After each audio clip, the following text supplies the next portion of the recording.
Hello everyone, আমি পাখি। আমার নতুন একটা ব্লগে সবাইকে অনেক অনেক ওয়েলকাম। আশা করি সবাই ভালো আছেন, সুস্থ আছেন। আমিও ভীষণ ভীষণ ভালো আছি। হঠাৎ করেই আমাদের প্ল্যান হয়েছিল দীঘা যাব। কে কে গেলাম দেখতে গেলে পুরো ব্লগটি দেখতে হবে। আমি বাড়ি থেকে একাই বেরিয়ে পড়েছিলাম ব্যাগপত্র গুছিয়ে, আরও ওর কাজের জায়গার থেকে একেবারে ট্রেনে উঠেছিল। এই যে আমাদের গ্রুপ, আমি, বুলটি দি, এই যে পুচকেটা আর পুচকিকে পরে দেখাচ্ছি। আমরা ট্রেনে করে শিয়ালদা গিয়ে নামার পরে হলুদ ট্যাক্সি নিয়ে ধর্মতলা পৌঁছে গেছিলাম। একদিনের জন্যই গেছিলাম, নাইট টু নাইট, তাই বাসে করেই যাব বলে ঠিক করি। এখানে প্রচুর বাস পেয়ে যাবে তোমরা ধর্মতলা গিয়ে, কিন্তু একটু বার্গেনিং করে নিতে হবে। আমরা ওই 11টা নাগাদ ধর্মতলা গিয়ে পৌঁছেছিলাম। পার টিকিট কেউ 300, 350, এমনকি 400 পর্যন্তও বলেছিল। শেষ পর্যন্ত আমরা 250 করে এক একটা টিকিট পেয়ে যাই। আর নন এসি হলে সেটা 200তেও পেয়ে যেতাম। যতই একদিনের জন্য যাই, ব্যাগ রাখা, ফ্রেশ হওয়া, এমনকি একটু রেস্ট নেওয়ার জন্যও তো রুমের প্রয়োজন। তাই সবাই মিলে রুম খুঁজতে বেরিয়ে পড়ি। সমুদ্রকে সামনে দেখে উপেক্ষা করার সাধ্য সে কি আর আমার আছে? তাই ভাবলাম রুম খোঁজার আগে একবার একটুখানি সামনে থেকে দেখেই যাই। ধর্মতলা থেকে আমাদের বাস ছেড়েছিল রাত 1:30 নাগাদ, আর আমরা দীঘায় পৌঁছে গেছিলাম ওই 6টার মধ্যে। সানরাইজটা দেখা হয়নি, কিন্তু তাও দেখো সূর্যি মামাকে কি সুন্দর দেখাচ্ছিল, তাই না? আর এই সকালের সমুদ্রের ঢেউটা ছিল অনেক বেশি স্নিগ্ধ, বেশ লাগছিল দেখতে। আমরা যেহেতু একদিনের জন্যই গেছিলাম, তাই রুমে বসে থাকলে হবে না। রুমে গিয়েই একটুখানি ফ্রেশ হয়ে বেরিয়ে পড়তে হবে মোহনার উদ্দেশ্যে। সমুদ্রকে এরপর সারাদিনই দেখবো, এই ভেবে এবার চললাম রুম খোঁজার উদ্দেশ্যে। দেখো কাণ্ড, এখানে গিয়ে রিসেপশনে কার সঙ্গে দেখা হয়ে গেল। আমরা আগেও একবার এই হোটেলটাতে ছিলাম, তখনও এনাকে দেখেছিলাম, আবারও দেখলাম। কিন্তু এখানে রেন্ট অনেক বেশি চাওয়াতে আমরা এখান থেকে অন্য জায়গায় গিয়ে থাকবো বলে ঠিক করি, আর তাই হলো। এরপর রুম নিয়ে সেখান থেকে একটু ফ্রেশ হয়ে আমরা চলে গেলাম মোহনাতে। এই দেখো মোহনায় কত মাছ, মাছের ছড়াছড়ি। আমরা যেহেতু একেবারেই সকাল সকাল পৌঁছেছিলাম, ওই 7টার মধ্যে মোহনাতে চলে গেছিলাম। আমাদের এখানে কিন্তু এক রকমেরই কাঁকড়া পাওয়া যায়, কিন্তু দীঘাতে দেখো অনেক রকমের কাঁকড়া পাওয়া যায় এখানে। এই কাঁকড়াটাকেই কত অদ্ভুত দেখতে, তাই না? এই ইলিশগুলো মোটামুটি এক একটা 1.5 থেকে 2.5 কিলো মতো ছিল। দাম বলছিল ওই 1700 থেকে মোটামুটি 2500 পর্যন্ত। ওরা বলছিল মাছগুলো লোকাল, কিন্তু যে যাই বলুক পদ্মার ইলিশের কিন্তু টেস্টটাই আলাদা। আমি কিন্তু বাঙাল, তা বলে যে শুধু ইলিশ পছন্দ করি এমন না, চিংড়িও কিন্তু আমার ভীষণ ভালো লাগে। ডাইরেক্ট সমুদ্র থেকে এখানে মাছ আসে বলেই ভাবার কারণ নেই যে এখানে মাছ অনেক সস্তা। আমার তা মনে হলো না, এই প্রায় আমাদের এখানকার মতোই একই রকম দাম মনে হলো আমার শুনে।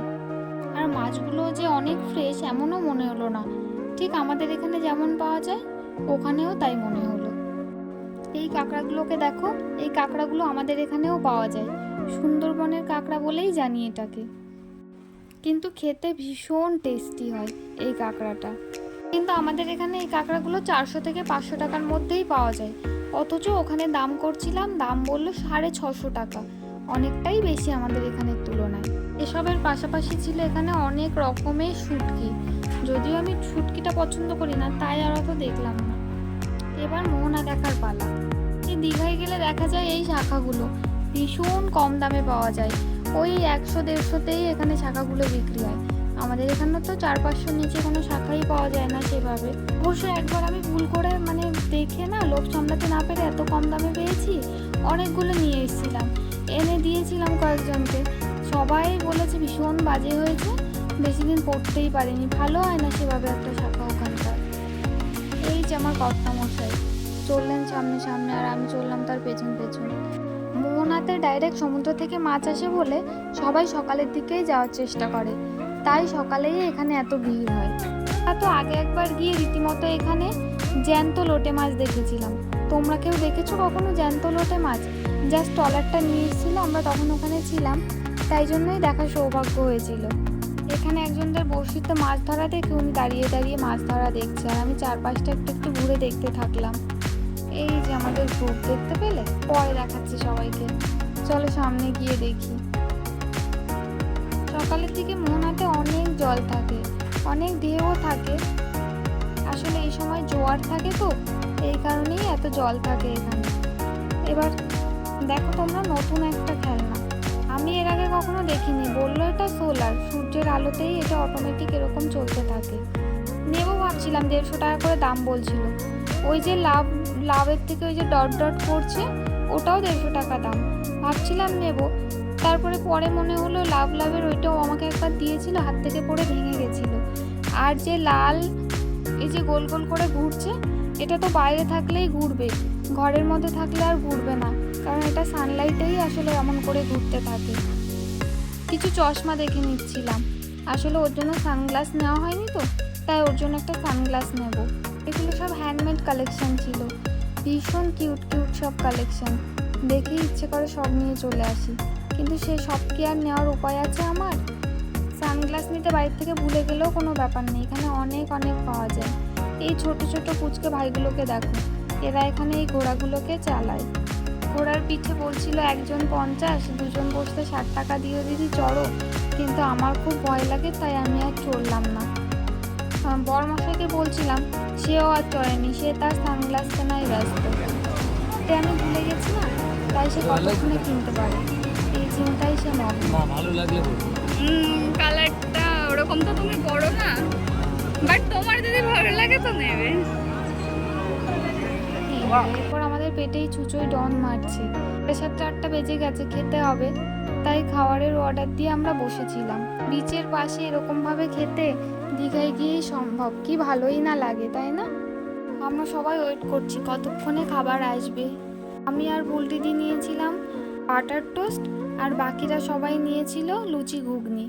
বরমশাই বলছে, টুনি তোর ফটো তুলে দি, সে আবার সানগ্লাস ছাড়া ফটো তুলবে না। এই যে খাবার চলে এসছে, সবাই খেতে আরম্ভ করলো। আমার আর বুলটিদির বাটার টোস্টটা তখনও এসে পৌঁছায়নি। খাবারটা ভীষণ ভালো ছিল বলবো না, ওই মোটামুটি কাজ চালানো যায় আর কি। এরপর দিয়ে গেল আমার আর বুলটিদির বাটার টোস্টগুলো। বাটার টোস্টগুলোই অ্যাভারেজ খেতে ছিল, খুব একটা ভালো লাগেনি, কারণ বাটারের কোয়ালিটিটা বুঝতেই পারছো, ওখানে খুব একটা ভালো দেবে না। ওরাও লুচি ঘুগনি খেতে খেতে বলছিল আর খাবো না, যেটুকু নিয়েছি নি, বাইরে গিয়ে অন্য কিছু খেয়ে নেব, কারণ কারোই সেভাবে খুব একটা ভালো লাগেনি খাবারটা।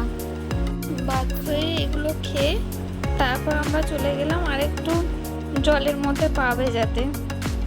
আসলে সামনে যেতেই ভয় লাগছিল, তখন সামনে এত ঢেউ ছিল, তখন চলছিল জোয়ার, এই কারণেই হয়তো এতটা ঢেউ ছিল। এই টুনির দাদা, বরমশাই, কৌশিকদা আর বুলটিদি, এই হলো কৌশিকদা আর বুলটিদির ছেলে আর মেয়ে। অনেক ঢেউ ছিল তখন মোহনায়। বুলটিদি বলে, বুলটিদির ফোনে দুজন মিলে একটা রিলস করি, কি গান কি মাথা মুন্ড কিছু শুনতে পাচ্ছিলাম না, বুঝতে পারছিলাম না, দুজন পাগলের মতো গোল গোল করে এমন করেই ঘুরছিলাম। আমাদের এই রিলসের ভিডিওটা করে দিচ্ছিল টুনি। এই দেখো, টুনি কত মন দিয়ে আমাদের ভিডিওটা করে দিচ্ছিল। এরপর আমি এমন পাগলের মতো গোল গোল করে ঘুরছিলাম, কেন ঘুরছিলাম জানি না। এরপর চললাম আমরা উদয়পুরের উদ্দেশ্যে। দেখা হচ্ছে দীঘা ট্রিপের নেক্সট পার্টে, ততক্ষণ টাটা।